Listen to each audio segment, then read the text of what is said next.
Happy last day of November 2021. I hope all of you had a wonderful Thanksgiving and are ready for a safe, peaceful, and productive December. I'm Bob Paponetti, President and CEO of the Literacy Cooperative, and welcome to our Literacy Dashboard update for 2021. You see on your screen a few housekeeping items, and I see many are introducing themselves through the chat. Thank you for doing that. Please continue. Please put your questions in the Q&A, and we will try to get to all those after all of the presentation. So at the end, after all the speakers have completed, we will address the Q&A questions. Please put those in anytime during the presentation, and we will not be using the raised hand feature as we have many individuals on the event today. Well, our agenda for today is after a brief introduction on the Literacy Cooperative, Laureen Atkins will be giving an update on our adult literacy initiatives. Then I will be back to give our early childhood updates. And then we'll have special speakers from Case Western Reserve University. Meghan Salas Atwell will share some information around a kindergarten readiness analysis that was completed recently. And our partner spotlight this year will be a Family Connections. Monica Gaulden will be sharing some information about the Spark initiative. In case your inbox hasn't been inundated with emails this morning, today is Giving Tuesday, and we certainly appreciate each and every gift that we receive. And if you are able, we certainly would be very thankful to help promote and continue our initiative to help children get ready for kindergarten and adults get on a career pathway that will lead to greater economic mobility. Just a little bit, I know many on our call today is familiar with the Literacy Cooperative, but what we do, we're celebrating our 15th anniversary in existence this year. And I believe when the three foundations created us, they wanted us to look at some of the root causes of low literacy in our community. And they knew that would take an effort of bringing all organizations, funders, policymakers together. So they really were looking at a collective impact model, addressing complex social issues. And they created the Literacy Cooperative to play the role of a backbone in that collective impact model. And again, this was in 2005 and 6 when they were creating the organization. Collective impact, backbone, those words weren't popularized until 2011 in the Stanford Social Innovation Review.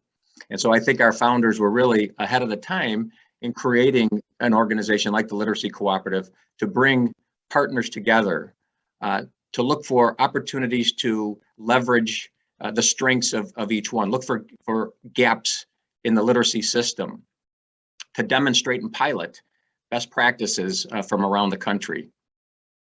And so what has driven our work since our inception are really our three priority areas. Early childhood education, and we focus that on birth to kindergarten.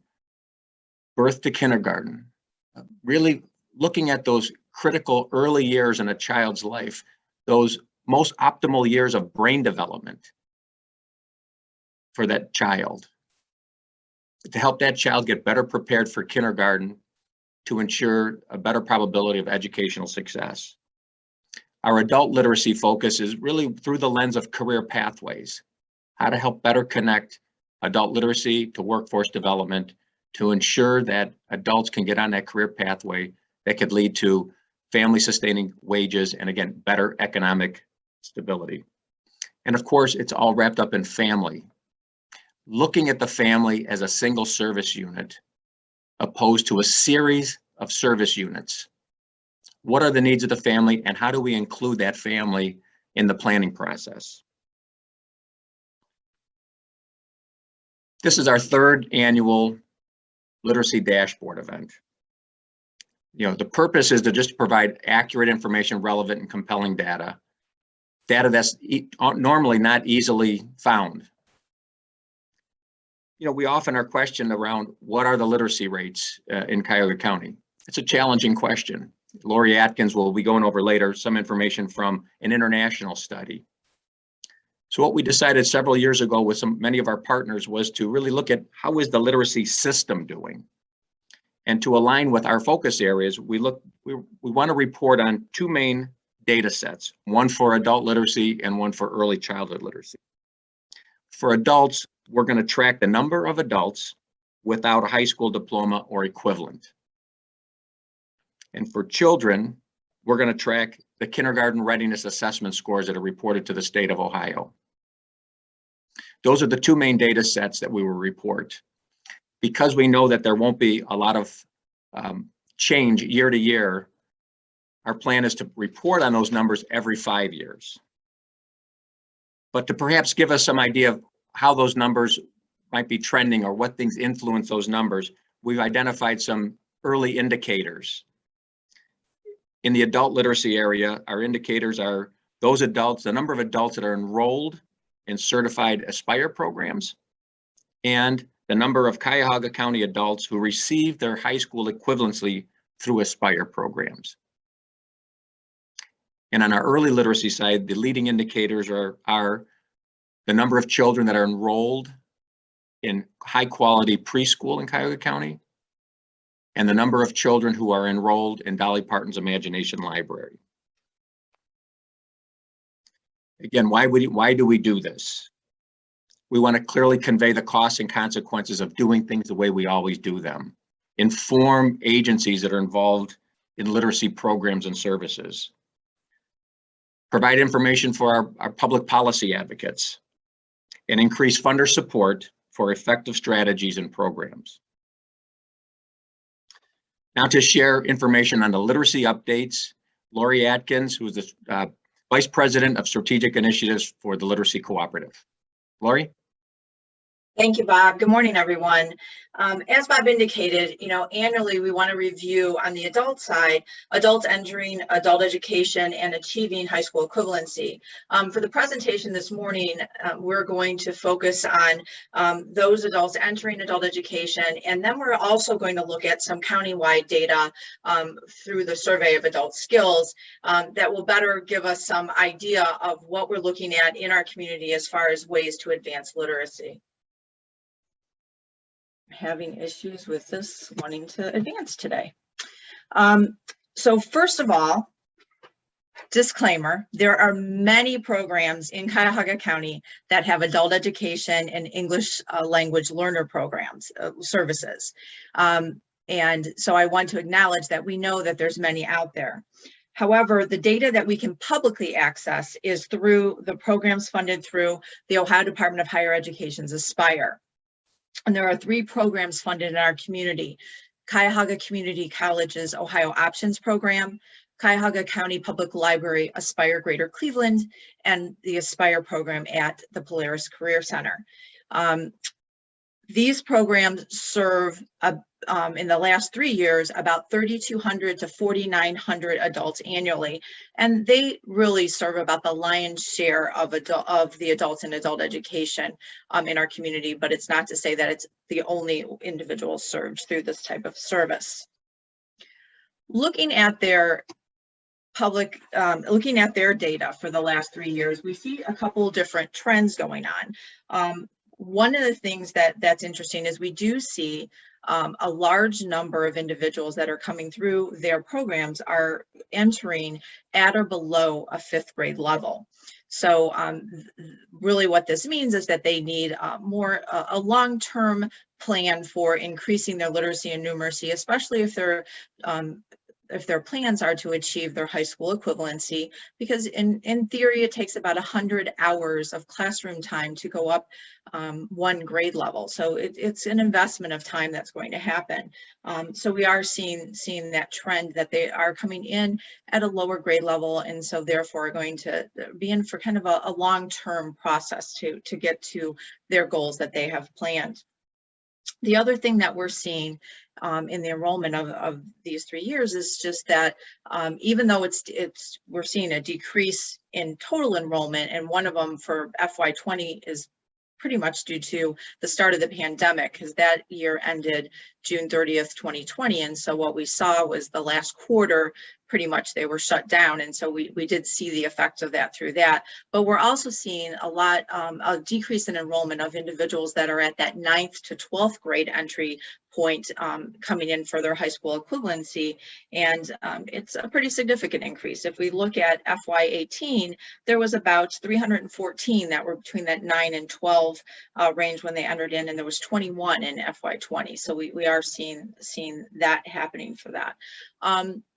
There has been slight decreases over the years with that, but we're seeing more significant now because of the pandemic.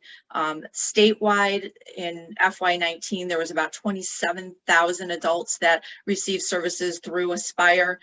It went down to 22,500 in FY20.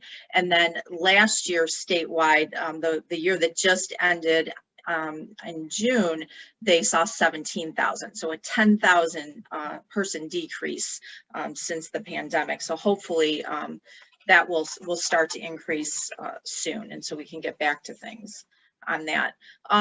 Looking at the age group that we're seeing that are coming in through Aspire, predominantly it is the ages 19 to 44. So that's the prime working age adults that are coming in to receive services. For both adult education, which is adult basic education and adult secondary education, that very basic to up to 12th grade level to get ready for the high school equivalency, as well as our English language learners. So this is a positive thing just for the fact that it's individuals that most likely are trying to advance, getting into family sustaining wages, trying to get promoted, trying to get into training programs, and getting either some assistance with literacy and numeracy, English language learning, or achieving that high school equivalency. So as I said, there's about 3,200 to 4,900 that are coming through annually through these Aspire programs in Cuyahoga County. And if you even take the ones that are not Aspire funded and you doubled it, we would be at pretty much like 6,000 to 9,000 adults getting served through the community. However, what I want to talk about is really the skills that individuals are needing in literacy and numeracy that equates to employment. And so I want to talk a little bit about PIACC, the Survey of Adult Skills. We did a whole presentation of the literacy dashboard last year on that, so I'm just going to spend less time on it, but just give you a refresher and then talk about some initiatives that we need to address this. The Survey of Adult Skills really doesn't look at grade level like the Aspire programs do with adult education. They're really looking at literacy and numeracy as it equates to workplace skills needed for participating in society and the economy. And this assessment was done over a series of years in 2012, 14, and 17. It's an international study, so they were comparing nations all throughout that time. But last year they were able to get some small area estimates and were able to give us state and county data for that effect. So if we look at where we are in Northeast Ohio and we look at Cuyahoga County and our neighboring counties, we see that we have some challenges and opportunities in Cuyahoga County. There's three, when they issued the state and county data, they really looked at three different levels. So they took the Survey of Adult Skills and they kind of put the literacy levels into three areas. If somebody scored at or below a level 1, they considered them at risk, and so those are in the reds. That's 21% in literacy, 34% in numeracy for Cuyahoga County. When if somebody scored at a level 2, they consider that near proficiency, and so in Cuyahoga County that was 33 and 30%, and then level 3 and above was considered proficient. So what do all of these levels mean?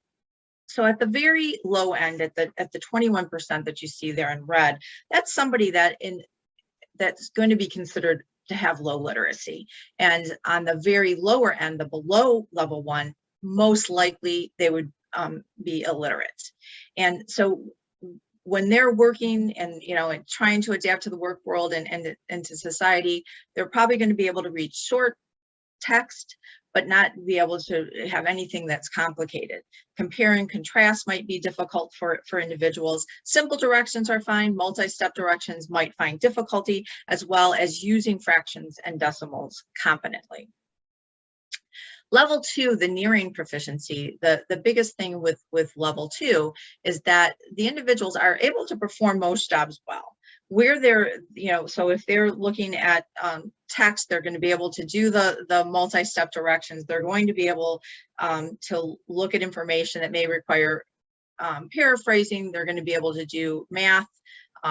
Where they're going to get stuck and where they're going to need some assistance and some refresher is when they're really getting into something with more complex problem solving, multi-pronged data analysis, or complex calculations. And then with the proficient group, basically most jobs they're able to do on their own. If they don't understand what is being given to them, they are able to do some problem solving skills to find the answer on their own and get it done. So that kind of gives you a little brief overview of what each of those levels mean. So let's look at numbers for that. So we talked about before, in adult education, they're serving about 3,200 to 4,900 individuals. When we're looking at this data here and what people can really need assistance in, whether it's a long-term intervention or short-term refresher with level 2, at 21%, we're talking about 190,000 adults in Cuyahoga County. And when you go to the level 2, that's another 300, a little over 300,000. So we're almost at 500,000 adults in Cuyahoga County that need some type of math and reading refresher to be better prepared for the workforce. So it's not a grade level equivalent as much as it is like, how did they use their math and reading skills to do the jobs that are either in demand or that they want to advance into or that they want to receive training for. So looking at that massive number as compared to what is the capability of adult education in our community, they need assistance. They can't do it all. They're great at what they do, and they would be great programs to learn from of what can be done, but they alone cannot solve advancing literacy in our community. So then what does this mean? How do the literacy levels play a part in the development of skills needed for in-demand jobs? And how can we prepare adults for in-demand jobs using this data? So back on International Literacy Day, the Literacy Cooperative released a report it was targeted to employers saying advancing literacy is the key to advancing your workforce. And in that, we quoted from the National Skills Coalition report that 54% of in-demand jobs in Ohio require skills beyond high school, but not a 4-year degree. And what we said is that, but we have a mismatch right now, and we reiterated the fact that 54% of adults are not proficient in literacy, 64% in numeracy, and then 1 in 4 are operating at the lowest level of digital skills. And so we do need some type of intervention mixed in with advancing our workforce in order for our employees to be more successful. One thing that I just want to bring to your attention is no matter what level somebody was at in the survey of adult skills, whether it was below level 1 or above level 3, the majority were working. It went from 62% at that level 1 and below up to 76% at level 3. So people are able to work, they're able to adjust, they're able to use the skills they have, and they're able to do the workaround. Where it becomes difficult is that they need to advance or if things change quickly. And so that's what we were trying to emphasize in this report. There's 3 things that we really just kind of drilled down to say, as a community, if we could focus on this and help our adult educators out in this area, this is where things would greatly improve. Number 1 is using contextualized literacy and numeracy with skills training. What is contextualized literacy? It really weaves literacy and numeracy instruction into job training or short-term training programs, and it can be put in a framework based on a sector. So manufacturing, what is the main reading points and English language use that is used in manufacturing? What are the calculations? What is the type of math that needs to be used in it? Same for healthcare, IT, And we do have that available at the Literacy Cooperative. Our adult educators are great. They put together all of these different useful tools for contextualized curriculum in 5 different areas: manufacturing, construction, healthcare, IT, and hospitality. We have it available on our website, and it is something that anybody can really pick up and use and really help their students, their workers, anybody really get into practicing all of their math and reading skills as it relates to the job that they have. The other thing is connecting adult literacy to workforce and economic development. You know, our adult educators are great tools that are underused, and I think they would really be able to bring some great potential to programs that are being thought about through Ohio Means Jobs, any type of economic development strategy that's going on in the community. I think we need to have more of our adult educators at the table. And you know, they're right now doing some great things in adult education where they are combining the contextualized literacy with skills training. And they're doing things like that for STNA, welding, manufacturing, basic business, you know, Microsoft Office. They're taking those classes and they're working with instructors that are teaching the skills part of that, and they're doing the literacy and numeracy contextualized so that people better understand that. This would be a great opportunity if they could get more funding. There's limited funding with their Aspire funding, but if they had more funding through an Ohio Means Jobs, WIOA, or other types of funding and strategies, there would be more of an impact on the community and serving those 500,000 that we are talking about. And lastly, connecting contextualized literacy to employers and sector partnerships. Really, you know, employers, workforce literacy, you know, is a great tool as long as we are making it more equitable and inclusive to everyone that's in there. I think one of the biggest things that in all of these 3 angles and I mean, all of these 3 opportunities that we have is that we need to make it equitable and inclusive and not just something where somebody has to self-identify as needing that of having a problem or having a deficiency. Everyone can benefit from literacy and numeracy enhancement, some more than others, but it's a refresher and it's a very good thing that we try to see how can we implement it in everything we do, whether it's on the job training, whether it's through the sector partner initiatives and getting people into the in-demand jobs, whether it's connecting with, you know, our Ohio Means Jobs office and our adult literacy programs to getting them together, or just using, you know, being at a workforce program and just trying to implement literacy and numeracy into instruction as people are preparing for jobs. So I just said a entire mouthful of just of what's going on, and I will be happy to answer any questions at the end of this, but I want to go ahead and turn it back over to Bob Paponetti. Thank you. Thank you, Lori. You know, as you could tell, there's just so much information there. Our Research and Evaluation Committee, and Lori in particular, have spent countless hours not just understanding the numbers, but understanding how the numbers can help guide our work. And I think you saw from the last slide that she had on there 3 solid examples of how we, together as a community, can use this data to help adults improve their literacy. And so thank you again to Lori and the work of our Research and Evaluation Committee for really better understanding all this information. And again, I know there's been several items in the chat that you can go to our website to get more information about the PIACC and some of our adult literacy initiatives. So on the children's side of things, we talked about reporting on quality preschool enrollment. And I'm happy to say that the trend is going in the right direction. Over the past 2 years, quality preschool enrollment in Cuyahoga County has gone up 14%. And actually over the last 4 years, the increase is 54%. Now, that's, I think, amazing.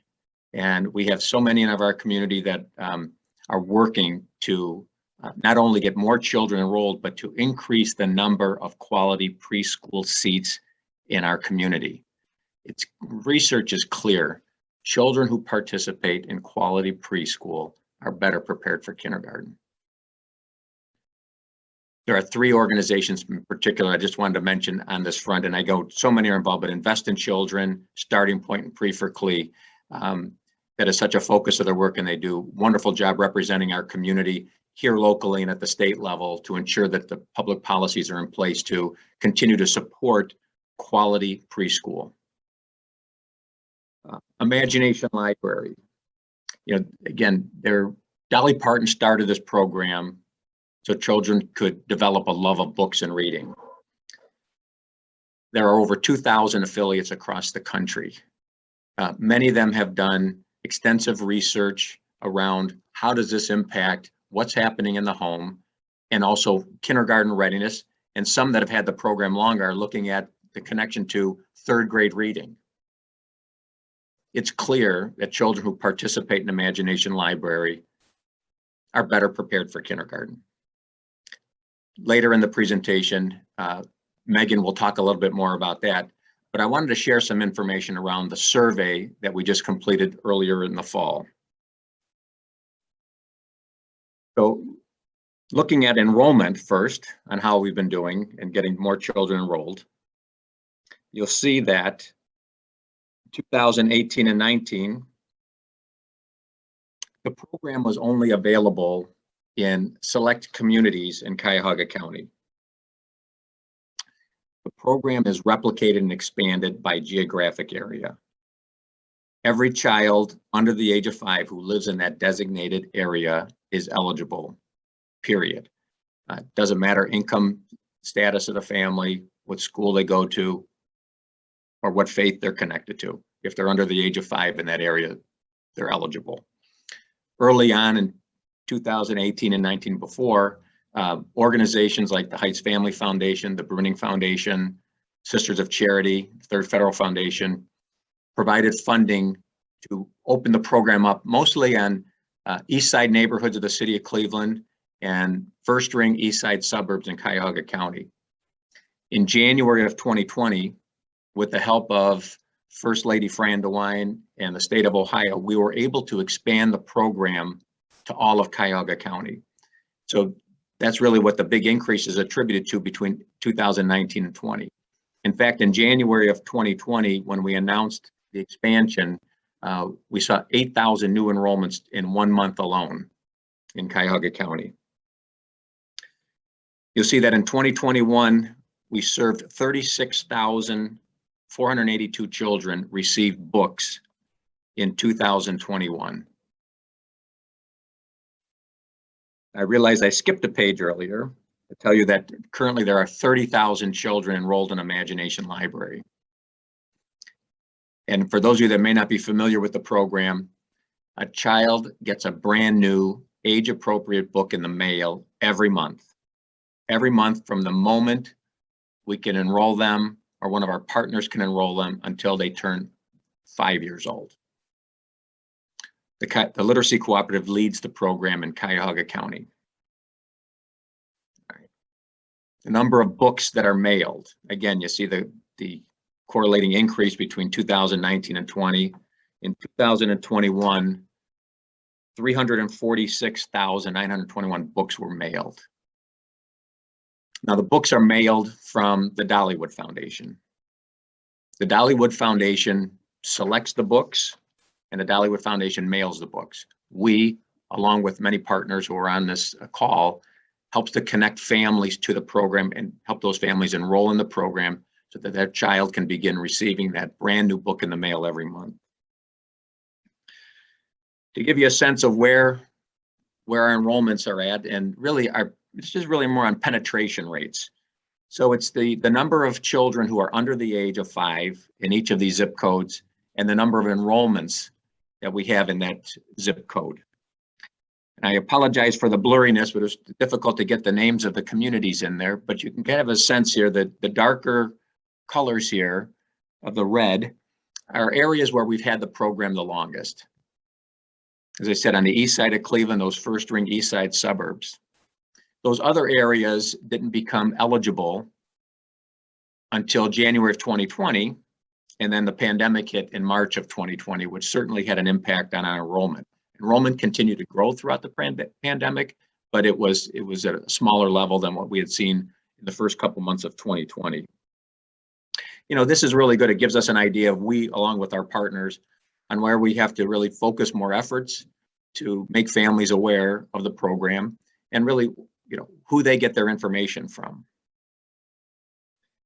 For the last 3 years, we've conducted a survey of all Imagination Library families that have been part of the program for at least 6 months. We decided last year to look at not only the overall results that we get from the survey, but what about the survey results that we get from respondents that live in zip codes that are higher poverty levels. And for the purposes of our definition, higher poverty is greater than 25% poverty. So you can see on your screen, the communities in yellow are those that have higher poverty. So you'll see when we start going through the survey results, we'll have an overall response rate and the response rate from the higher poverty responses. First of all, how do people even learn about the program? You'll see that both in the overall and the high poverty, a combination of friends and social media are the best sources of information. Interestingly, in the high poverty area, the doctor's office is the third. And so thanks go out to our Reach Out and Read partner, the many doctors, clinics, healthcare professionals that are making families aware of this amazing program and helping them enroll. As I've said a couple times, Dolly Parton started this program so children could develop a love of books and reading. So one of our questions is your child asking to read more often since you began receiving Imagination Library books? You'll see in the overall, 64% of families are saying yes. In our high poverty zip codes, 76% of families are reporting that their child is asking to read more often since they've been getting the books. We have heard so many times from families to say that the day that book comes in the mail, and by the way, the book is addressed to the child. The day that book comes in the mail, the child wants to read it over and over and over again. And one thing that might be better than a child wanting to read is a family actually reading more together. So our question is, do you and family members read more to your child since you began receiving the Imagination Library books? Overall, 71% are saying yes. 82% of those respondents from the high poverty zip codes are reading more often together. We just know that this is to help children build that foundation for kindergarten and beginning to learn to read. Words, exposure to print, context of words and pictures, all those things that will be helpful and needed when they begin kindergarten to learn to begin to decode words that will lead to reading. So our next question is do you find your child using the words? And again, pretty consistently in both groups, the answer is sometimes and often. I mean, that they're hearing and reusing these words, which again is building that foundation. Do you believe your child will be better prepared for kindergarten? Overwhelmingly, yes. In addition to that exposure to print, to words, to context, just that parent's confidence level that this child is ready, it will be better prepared, is going to be passed to that child. So that child will start school feeling ready to learn. I find that the next is interesting is what portion of your home libraries are made up of Imagination Library books? And we can see some differences here between the overall and the high poverty. In those high poverty communities, more than 65% of families are reporting that Imagination Library books make up half of the books in their home library. 40% report that Imagination Library books make up 75% of the books in their home library. 3 out of 4 books in their home library are made up of Imagination Library books. Imagination Library is an effective and efficient way to get books into the hands of families and children. Extremely effective and efficient. We added a couple other questions that we thought would be of interest. Does your child enjoy the books? Again, pretty overwhelmingly, yes. And also, do you appreciate the uniqueness, variety, and diversity? I believe the Dollywood Foundation has done a tremendous job over the last 5 years of increasing the diversity of the books over the last 5 years. You know, we've always wanted the books to be both a window and a mirror. Children can see themselves in the book, but they can also see other people, other worlds. And we think the Dollywood Foundation is doing a tremendous job. And I think our survey respondents would agree that they enjoy the diversity of the books. You know, what other value that we have with the program? So in and of itself, this program is helping children, helping families. Oh, sorry, I forgot this one, the reading tips. Inside the flap of many of the paperback books are reading tips that are specific to that book. And we see that both the overall and the high poverty group respondents take advantage of those reading tips that are in the books. We use this program to also develop a link and a connection to families. By virtue of that family signing up for Imagination Library, we have their mailing address and we get an email address and a telephone number from about 80% of them. So we began just emailing educational information that might be of interest to a parent with a young child. But we've expanded it over the years to include any other resources that are available in the community that a family may want to know about. Things like the Earned Income Tax Credit, the census, when it's election time, how to register for the election. We send information out regularly on behalf of our partners around kindergarten registration, around the availability of preschool seats and preschool financial aid. We are happy to do that. And we offer to you, if you have information, you have resources, you have services, we will send that information out. We send information out on career pathway opportunities and get feedback that people are reading these emails. In fact, our surveys show that more than 50% of respondents indicate that they read our new emails and newsletters on a regular basis. It's a great opportunity to connect and provide additional value to some of the families. I've mentioned Case Western Reserve conducted an analysis on kindergarten readiness assessment scores. So I'd like to introduce Meghan Salas Atwell, who's the Associate Director at the Center on Poverty and Community Development, Case Western Reserve University. Meghan conducts research and program evaluation aimed at alleviating the effects of poverty on Cuyahoga County children, youth, and families. Meghan holds a doctorate in public policy and public administration from George Washington University. Meghan, I turn it over to you. Great, thanks, Bob. Hi, everyone. Thank you for having me here today to present some findings from a descriptive analysis that we did to explore the relationship between Imagination Library program participation and kindergarten readiness scores. I'll start today by going through the program logic model. Some of it will be a bit repetitive with what Bob mentioned, but just to talk about the logic of the program and what expected outcomes the program has. Then I will walk you through the data and methods that we used. And finally, we'll take a look at some of the results. If you have questions as I go, again, and enter them in the Q&A, and we can address them at the end of the presentation or the end of the meeting. So here's the logic model based on research findings and literature. The inputs, as Bob mentioned, the book is mailed to the home in the child's name. There's book sharing guides included with the books. And the strategies are to target families with children ages birth to 5 years old. Caregivers read daily with children, and the caregivers read the books multiple times. In the short term, we can expect enhanced home literacy environment, positive attitudes about reading and motivation to read among both caregivers and children, and increased interactions between the caregivers and children during that book reading time. In the intermediate term, this could lead to increased emerging literacy skills among these children. And then in the longer term, we might expect that that would improve kindergarten readiness.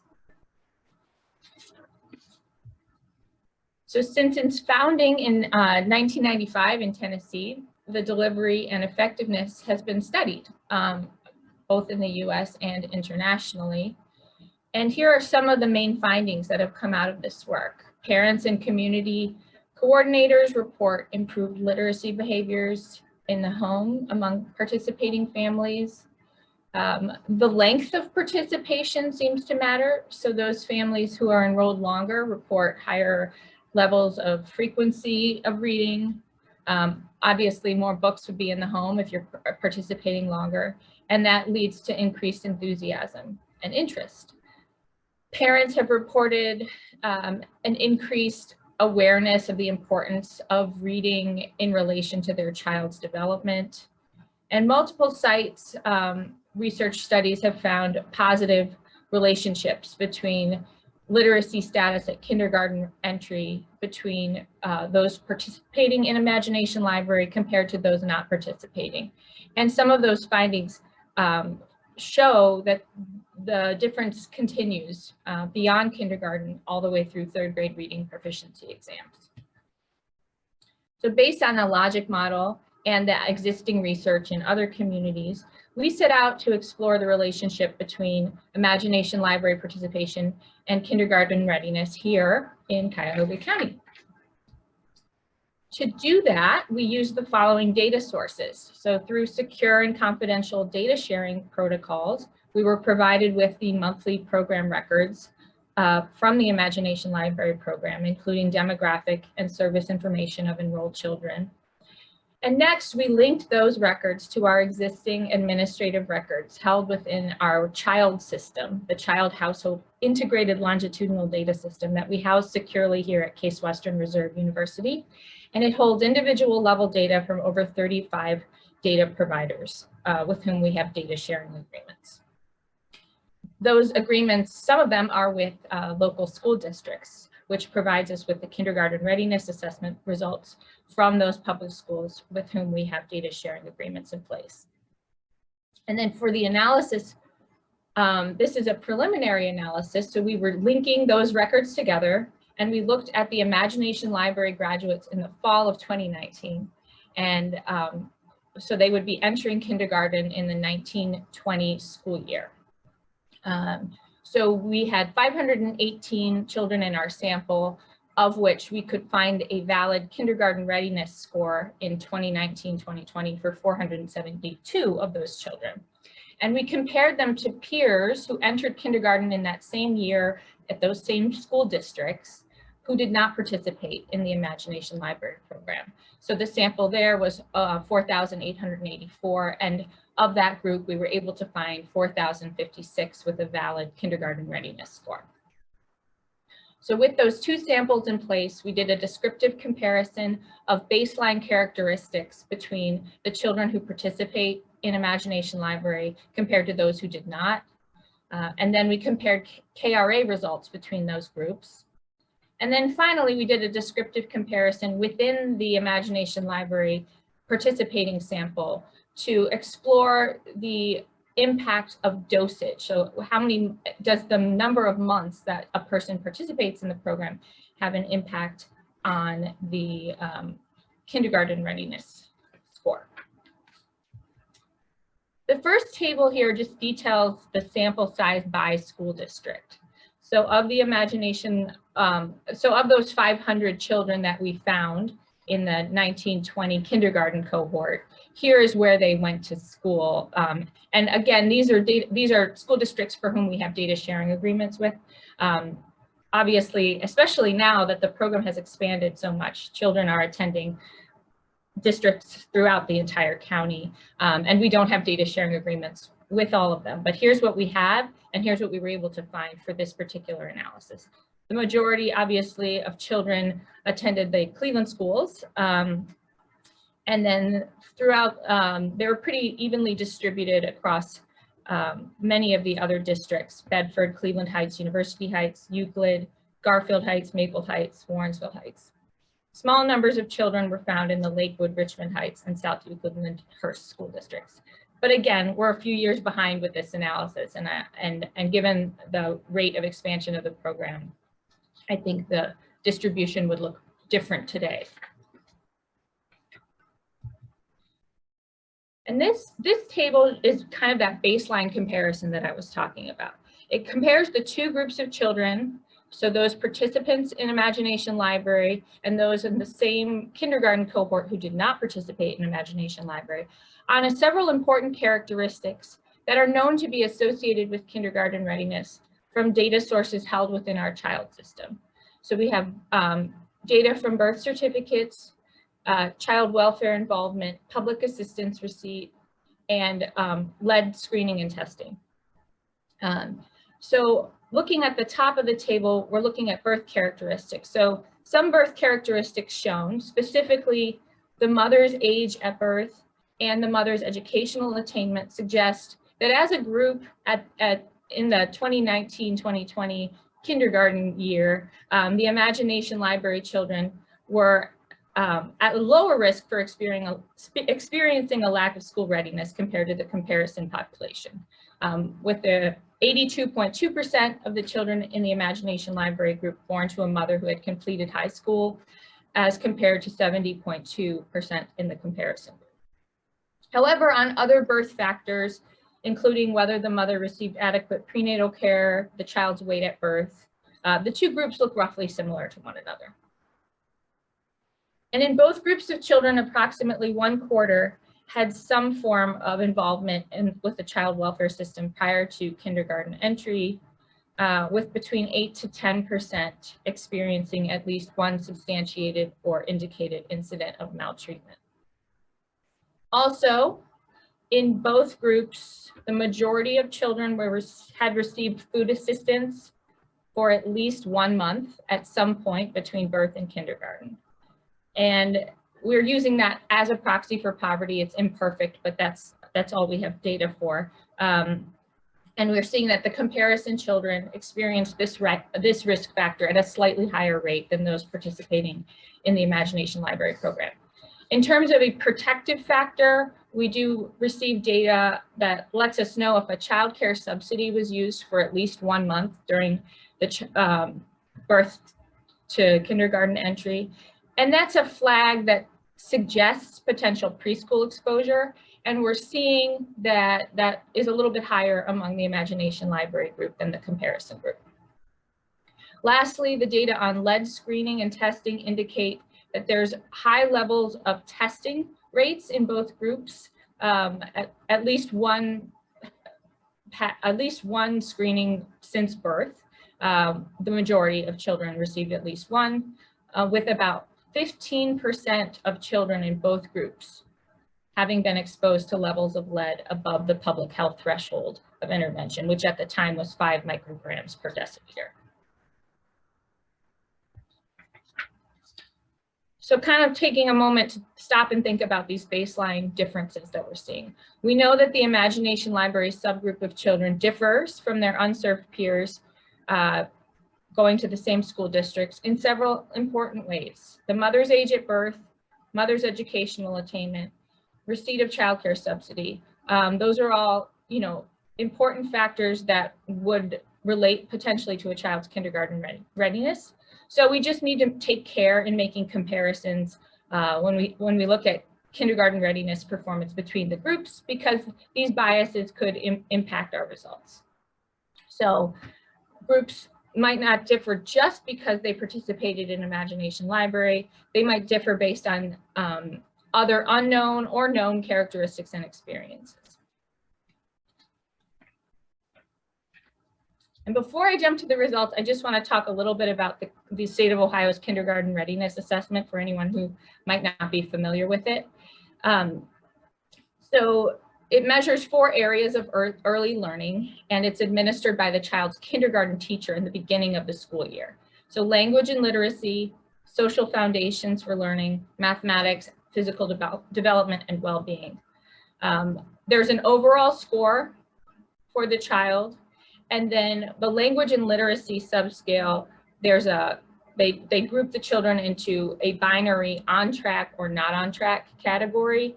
It's intended to be predictive of how they would perform on the 3rd grade reading assessment.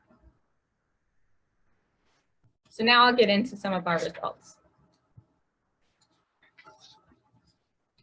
So here again, we're comparing the group of children who participated in Imagination Library to that comparison group.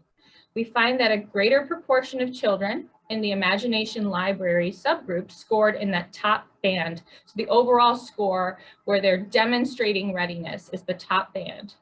So we're seeing that 34.5% of children in the Imagination Library subgroup were demonstrating readiness compared to 25.7% of children in the comparison population. Further, nearly 60% of children who participated in Imagination Library were considered to be on track for language and literacy, which is that binary measure, compared to only 45.8% of children in the comparison population. And then for the remaining subscales, they don't have a binary way of breaking it down. So we just report the mean scores. And the mean performance, again, across all of those remaining subscales was higher among the Imagination Library subgroup.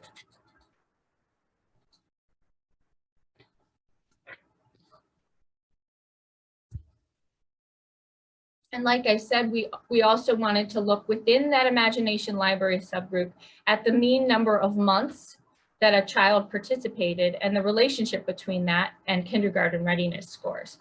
So again, we're finding a positive correlation between the extent of participation in Imagination Library and KRA performance.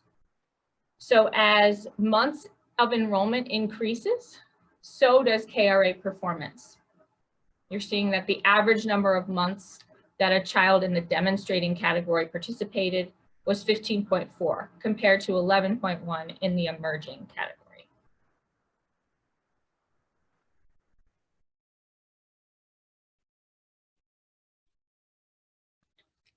And the same pattern holds for the language and literacy subscale as well, which is, you know, if we're looking at the logic model, this is how the program is designed. And it is in line with the trends that have been observed in other communities. So our next steps are, you know, this analysis is really promising. What we found in the preliminary work is very promising, but it is correlational in nature. And so we need to do some more rigorous regression analyses to examine the differences while controlling for some of those factors that also are known to affect kindergarten readiness and may be different across the two groups. So we're working on that. And also, as the longevity of the program continues and the enrollment has gone way up, so our sample size is getting bigger and bigger, we're going to be able to continue to explore this, look at more children, and look at even longer program participation to see the impact of that, and potentially look out beyond kindergarten readiness into even to see if the findings hold beyond kindergarten. So thanks so much. I'm going to turn it over to Bob again. Great. Thank you, Megan, for that very detailed and exciting analysis. I'm particularly excited by that correlation with the dosage. The number of months a child has been part of the program is clear that they're more likely to score in the higher bands based on that. And, you know, because we hadn't been involved in the program here for that long, it's understandable why the dosage is lower. Again, as Megan has said, as the program expands and children get more opportunities. In fact, I'm excited to say that of the 30,000 we currently have enrolled today, 10,000 of those children are under the age of 2. They're going to get to experience 3 or more years of Imagination Library participation. So I'm anxious to see what a future assessments and analysis like this looks like, because I think the trend will continue. So thank you again, Megan. I know there's several questions popping up for you that we'll get to a little bit later. I'm very happy to introduce Monica Gaulden, who really has been working with children and families for more than 20 years, from a Head Start administrator to a drug prevention specialist, supporting women and their young children through the battle of addiction. Monica is passionate about the early education of young children and continues to strive to help families understand its value. Presently, Monica is a recruitment and retention training supervisor with Spark. And Monica has been with Spark since the very beginning here in Cuyahoga County 11 years ago. So I'm very happy to turn the program over to Monica Gaulden to share a little bit more about an effective kindergarten readiness program, Spark. Good morning, everyone. Thank you so much, Bob. So pretty much wanting to tell you about Family Connection and its conception. Many years ago, Spark, Family Connections, and Cleveland Heights merged more than 10 years ago. Family Connections has been in existence almost more than 40 years. So some of the programming that they provide are Baby and Me, which parents and caregivers with babies from birth to 12 months. Music with Marissa, which is a virtual music program in which children play with the ukulele and music and movement. We also have I Spy stroller walks on outdoor play dates. Also individual sports, support system for parents that may be dealing with isolation. So it's an opportunity for them to network with other families and parents. We also have a family literacy playrooms that may not be in existence right now just due to the pandemic, but at some of our local libraries, we will be looking into some of those. Spark, which is the program that I work diligently with, supporting partnerships to assure ready kids is what Spark acronym is for, and for families with preschool age children that prepare them for kindergarten. Also, Family School Connection, which engages families of kindergarten students that need additional support. And then lastly, one of the programs supported by Family Connections is their parent cafes, which supports that global model that supports the 5 protective factors. So pretty much that is all the wonderful services that Family Connections, but I wanted to really talk to you more about Spark. Spark's motto is children who read to meet kindergarten expectations when they start school are more likely to succeed with their academics. The Spark program helps preschool age children get ready for kindergarten by building language, reading, math, and social skills. Spark is a family-focused program. Home visitings prepare children for kindergarten by helping the families engage in their learning for their children. So we really want families to understand that they are their child's primary learning advocate and help them support that through their process by working with the school districts. What is Spark? It's a family-focused program that prepares children for kindergarten by helping families engage children in learning.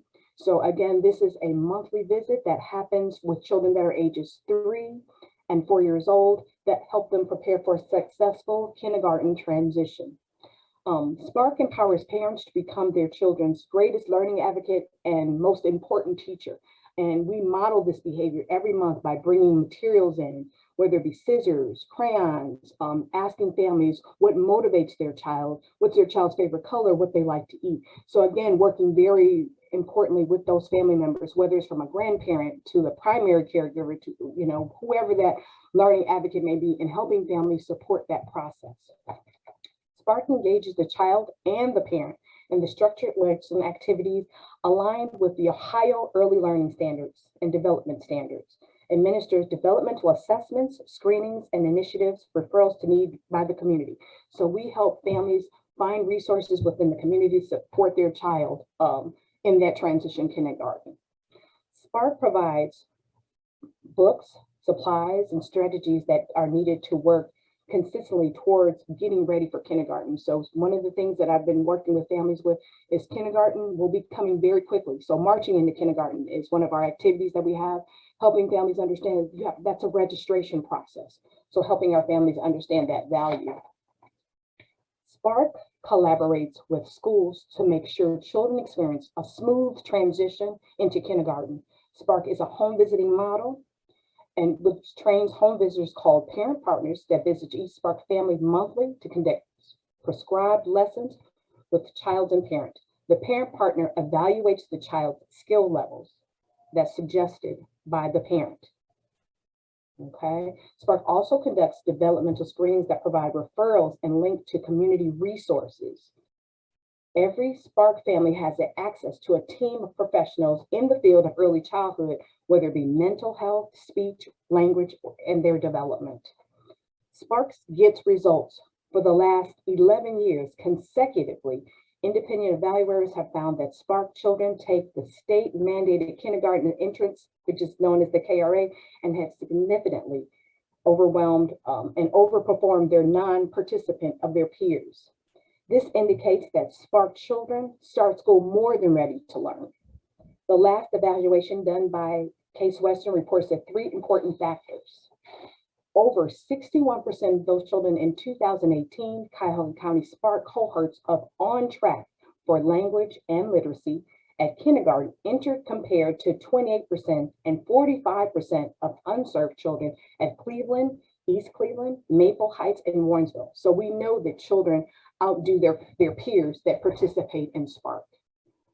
34% of Spark children scored within the demonstrating band of the KRA, compared to or between 8% and 23% of unserved children attending the same school district.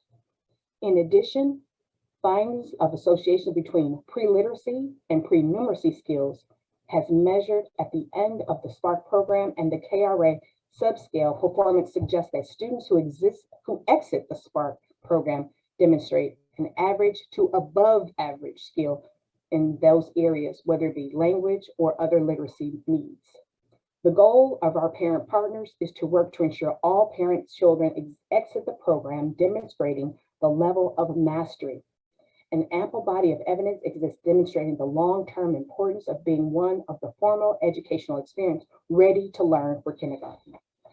And so I wanted to talk a little bit about the 2-gen approach. 2-gen has 3, I think, really major components. One meaning that it needs to be meaningful, it needs to be intentional, and it needs to happen simultaneously. And I think one of the programs that we support is our Family Partners, which is in our Promise neighborhood. Family Partners is focused on helping families build the support of systems necessary to achieve positive, stable outcomes for children and caregivers by affirming students and identifying areas for growth.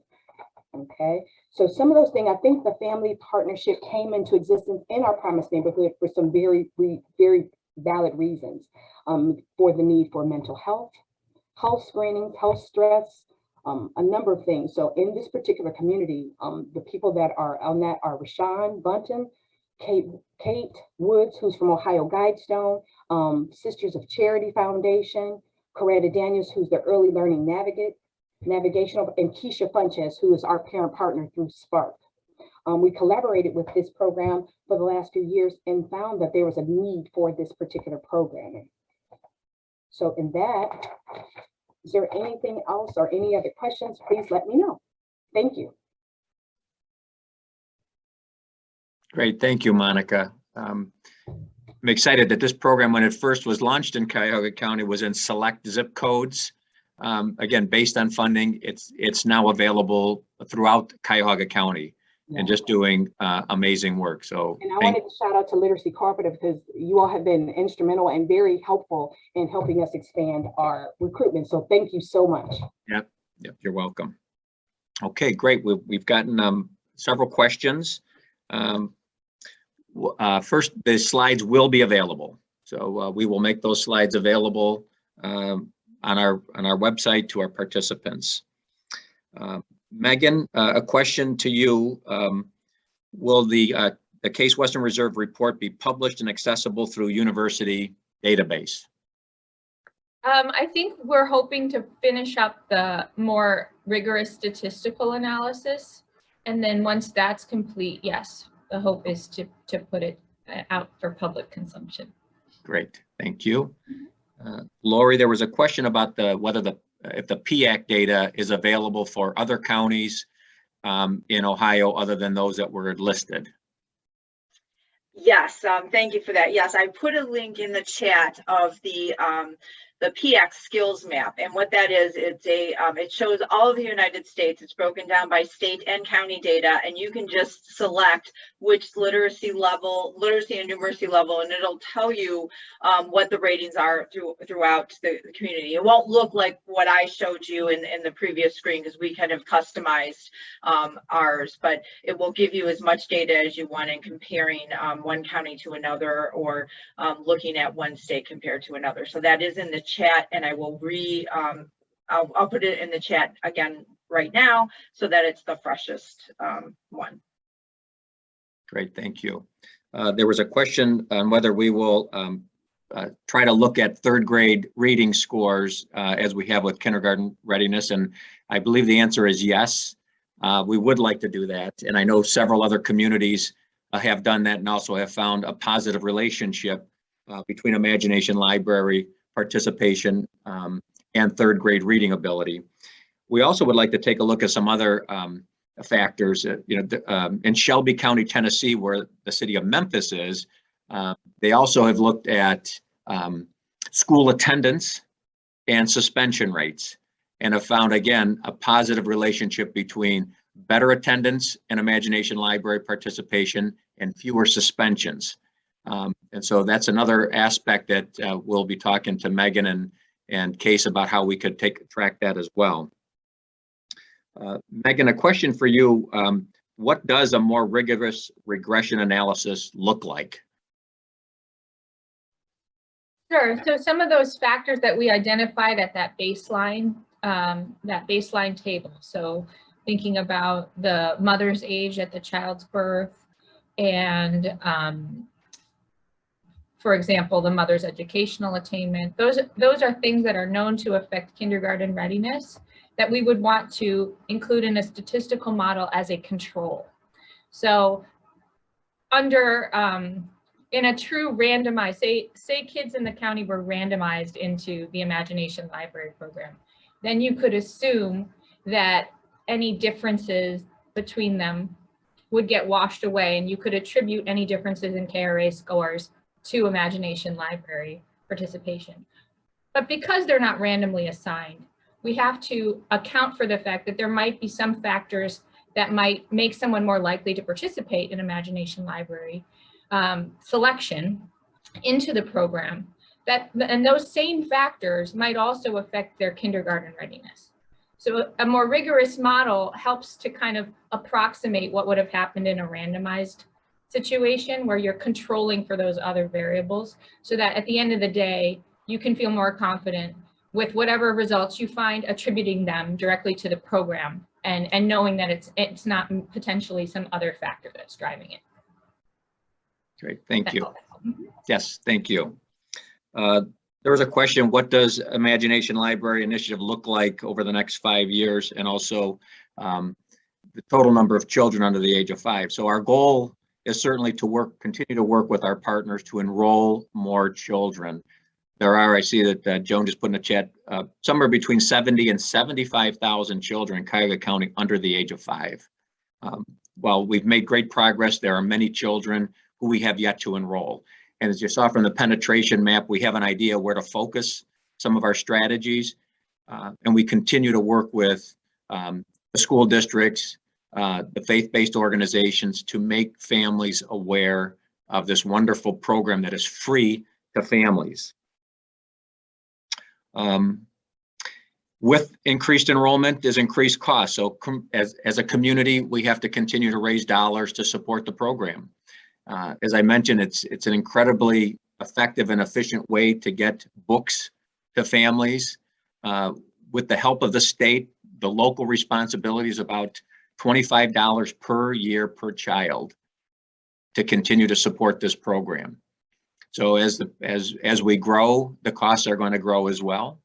And so hopefully our community, our public, private, and philanthropic sectors can continue to support the program so that we can enroll all the children in Cuyahoga County who are eligible.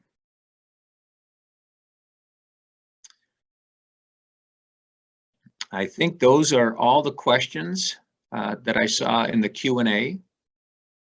I want to thank all of you. Bob, there's one more question that ended up in chat. Oh, okay. So the one question, is there any initiative to increase participation of children in Cleveland in the Imagination Library program? You know, it's focused in general all in Cuyahoga County. We work with the CMSD to promote the program, you know, to their students, but also the siblings, you know, of their students, the pre-K programs. So there's, you know, also, again, all the community-based organizations that work within the city of Cleveland. Joan Spurl is our director of Imagination Library. She is in constant communication with those organizations to help us enroll families in this program.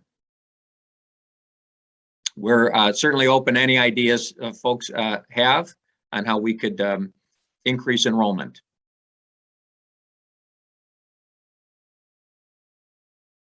All right. Well, I want to thank all of you for joining us today for our literacy dashboard update.